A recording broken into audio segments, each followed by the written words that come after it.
20 janvier 2009. Barack Obama prend ses fonctions de président des États-Unis et succède à George Bush. À l'ombre des caméras, les deux hommes s'entretiennent, seul à seul, pour discuter des sujets sensibles. Le président Bush confie à son successeur la poursuite de 2 programmes secrets. L'un est conventionnel, il concerne des frappes de drones au Pakistan. L'autre semble en revanche sortir tout droit d'un roman de science-fiction. Il est pourtant sur le point de bouleverser la guerre moderne. Son nom de code, Jeux Olympiques.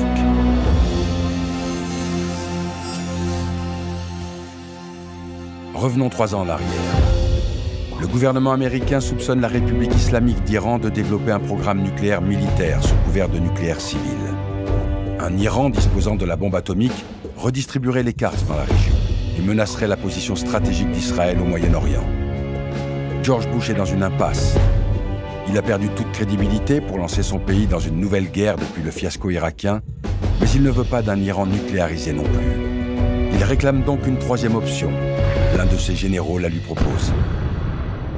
Développer un verre informatique visant les infrastructures nucléaires iraniennes dans le but de ralentir leur programme. Le projet Jeux Olympiques, qui donnera vie au virus Stuxnet, est né. Stuxnet est vraisemblablement le fruit du développement conjoint de la NSA et l'unité 8200 de l'armée israélienne.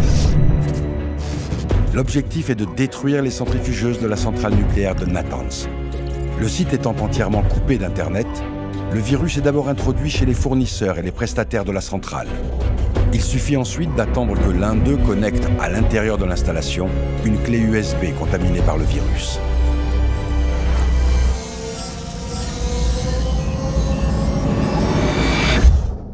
Une fois dans le système informatique, Stuxnet se propage et s'installe durablement en exploitant des failles secrètes, dites Zero Day, dans le système d'exploitation.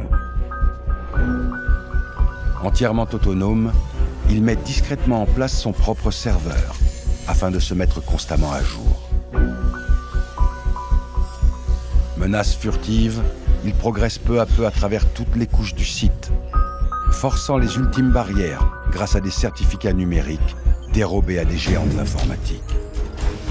Le virus continue sa progression jusque dans le réseau industriel et recherche sa cible finale, les automates et le système de contrôle commande des centrifugeuses. En prenant le contrôle, Stuxnet désactive les mesures de sécurité d'urgence, exploitant ainsi l'insuffisance d'une défense en profondeur. Bientôt, un bruit insoutenable envahit la centrale. Les centrifugeuses deviennent incontrôlables, leur vitesse s'accélère inexorablement. Ce sont au final plus d'1 millier de centrifugeuses qui exploseront. Cette attaque spectaculaire ne doit pas nous faire perdre de vue que les vecteurs d'infection ont été de simples supports de stockage de données amovibles, tant prisés par les entreprises.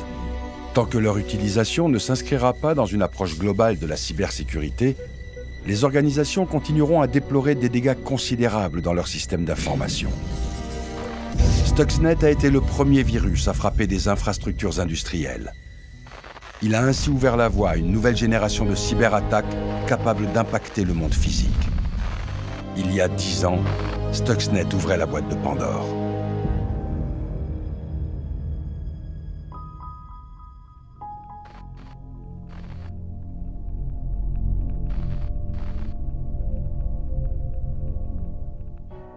CubeCleaner propose une station de décontamination qui permet d'analyser et de décontaminer les supports USB amovibles.